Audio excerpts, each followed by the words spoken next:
Hello, my name is Allred, and I'm the first deaf player in NBA history and a motivational speaker. I'm going to talk to you today about Nicole Ashton.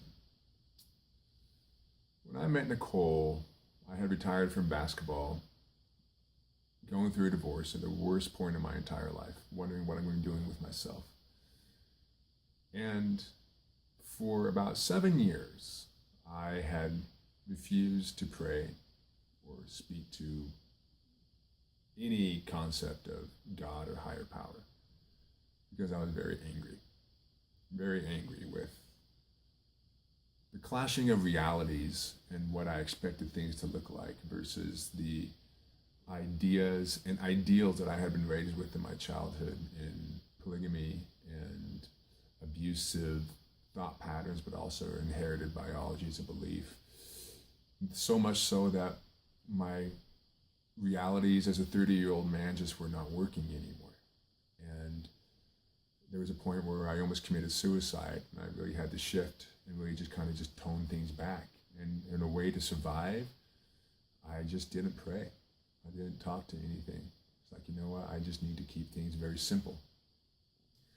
Flash forward a few years later, I'm 34, about to turn 35. I finally meet Nicole Ashton.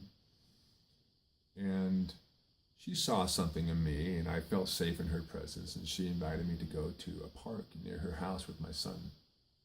And we were talking about dualities of life and sharing a little bit of my story, and I told her, through all the ups and downs I've had, the one thing that has never allowed me to be fully atheist was my understanding and belief in Newton's law of for every action there's an equal and opposite reaction.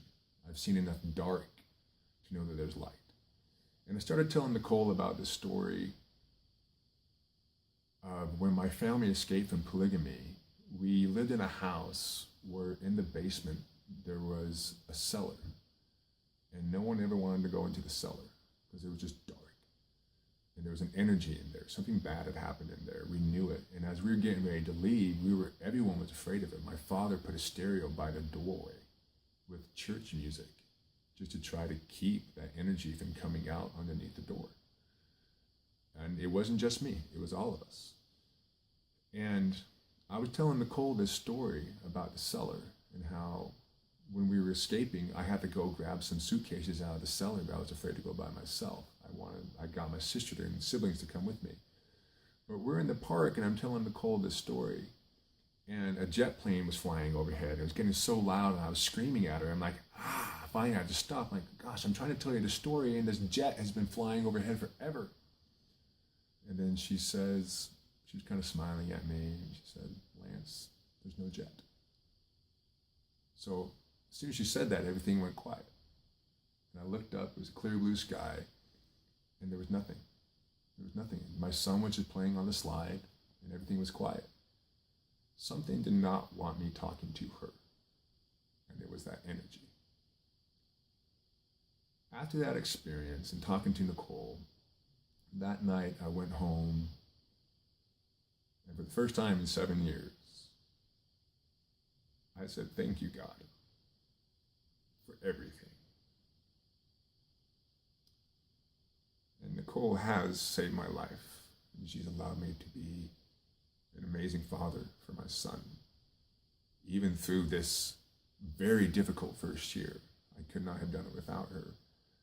And I have so much faith in Nicole that for me to ever abandon her or betray her or manipulate her or to take advantage of her would be like Judas Iscariot and 30 pieces of silver. There's nothing I wouldn't do for her.